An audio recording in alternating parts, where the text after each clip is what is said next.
Bonjour à tous, j'espère que vous allez bien. On se retrouve pour le 49e épisode des Titans du Monsterverse. Aujourd'hui, je vais vous parler des psychovautours et de leur sous-espèce, les Leafwing. Donc le nom psychovautour vient du mélange de psycho, un état dans lequel ils entrent en ingérant certains poissons globes venimeux, et de vautour qui fait référence à leur forme aviaire. Et pour les Leafwing, cela vient des conceptions des ailes qui est à la fois verte en forme de feuille et qui est multipliée par les nervures traversant les ailes qui ressemblent à des nervures de feuilles. Donc les psychovautours sont des créatures ressemblant à des chauves-souris, possédant de larges envergures avec des ailes coriaces ressemblant à celles d'une chauve-souris. Ils ont aussi des crânes au nez retroussé et des mâchoires peu remplies de grandes dents. Leurs pattes sont armées de 3 doigts griffus et ils ont également une crinière épaisse, les mâles ayant un mohawk et les femelles ayant une cagoule cobra. Et un psychovautour alpha peut être vu à la tête de sa meute en attaquant Kong dans Kingdom Kong. Et cet individu était un mâle et qui était à peu près à la taille de la tête de Kong. Donc les Leafwing sont plus petits et ressemblent davantage à des ptérosaures légèrement plus petits qu'un humain adulte.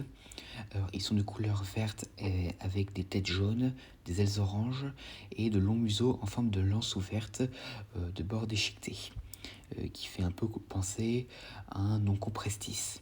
Et les Leafwing qui vivent dans la terre creuse sont physiquement similaires à leurs cousins de Skull Island, mais ont des couleurs différentes. Donc on suppose que les psychovautours présentent des signes de psychopathie en induisant volontairement des effets psychoactifs, en ingérant des poissons globes empoisonnés originaires de leur île, et la manie résultante causée par l'agent chimique pousse le psychovautour à traquer et à détruire sans discernement tout ce qu'ils rencontrent, même les membres de leurs espèces. Et pour les Leafwing, ils chassent et vivent en grands groupes et sont un peu moins agressifs que leurs homologues plus grands, mais sont toujours enclins à attaquer et sont néanmoins dangereux. Et on peut notamment les voir travailler ensemble pour soulever et déchirer de grands proies, comme ils l'ont fait pour Victor Nieves.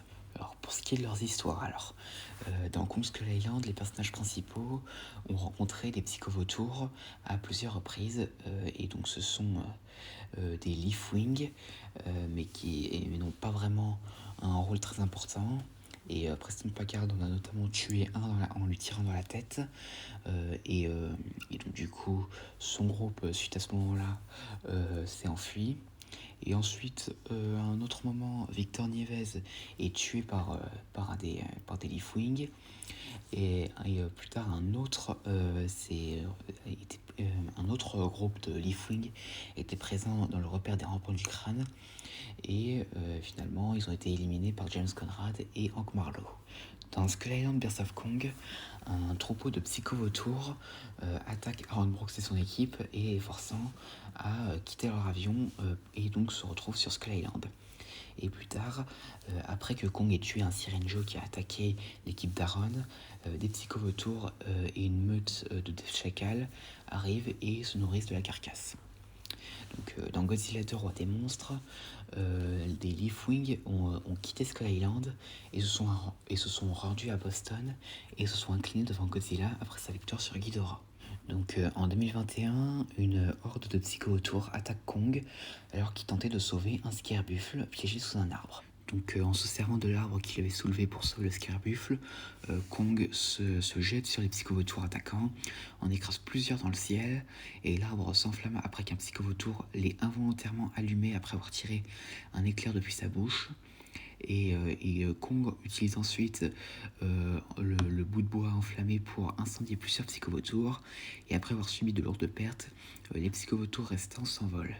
Et malheureusement, le scarebuffle que Kong tentait de sauver est mort pendant la bataille, soit accidentellement tué par Kong, soit tué par les psychovautours. Donc du coup, après que la tempête de Ghidorah soit arrivée sur l'île à cause de Camazotz, des Leafwing ont été sauvés par Monarch et vivent désormais dans le biodôme aux côtés de Kong et de certains cerfs de Skull Island. Et à l'abri de la tempête. Et les Leafwing font également partie de nombreuses créatures qui habitent la Terre creuse, et certaines d'entre elles s'envolent quand Kong les dépasse. On ignore cependant si certains Psychovautours ou Leafwing ont quitté l'île quand la tempête de Ghidorah est arrivée.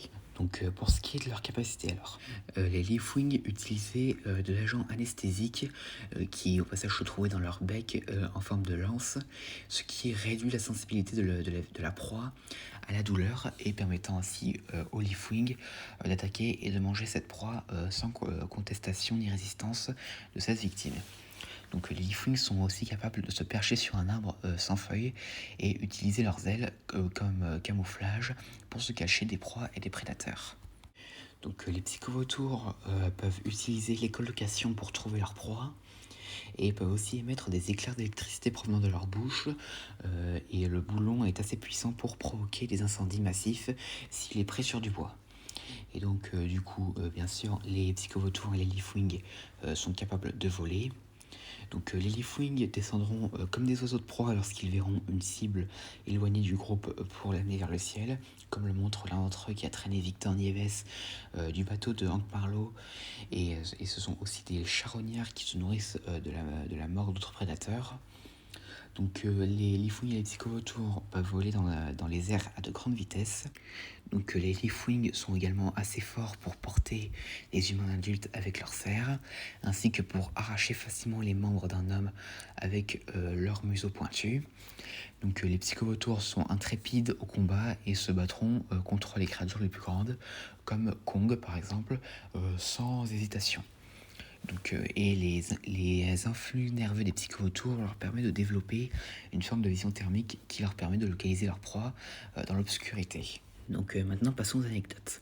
Donc même si il est dit que les Leafwing sont des sous-espèces des Psychovautours, ils ont des noms de genres et d'espèces différentes. Donc les Psychovautours sont similaires aux Therapus mordax, donc les espèces de chauves-souris du film King Kong de 2005.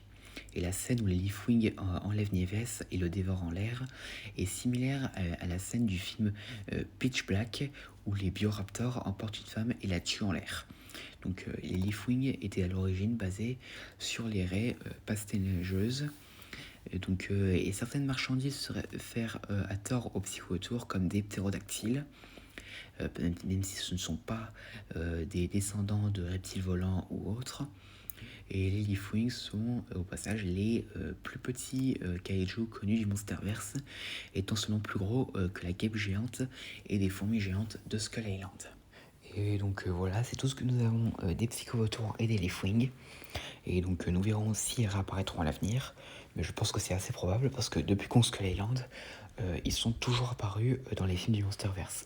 Par exemple, les Leafwing sont apparus dans Kong Skull Island, dans Godzilla 2 et dans Godzilla vs Kong. Et donc à voir s'ils réapparaîtront également dans Godzilla et Kong. Et à voir si eux et les Psychovautours apparaîtront dans la série Skull Island de Netflix, qui au passage a une date de sortie qu'on ne connaît toujours pas, même si elle était supposée sortir cette année, mais elle n'est jamais sortie. Et donc voilà, j'espère que cette vidéo vous aura plu, n'hésitez pas à me dire ça dans les commentaires et à la prochaine.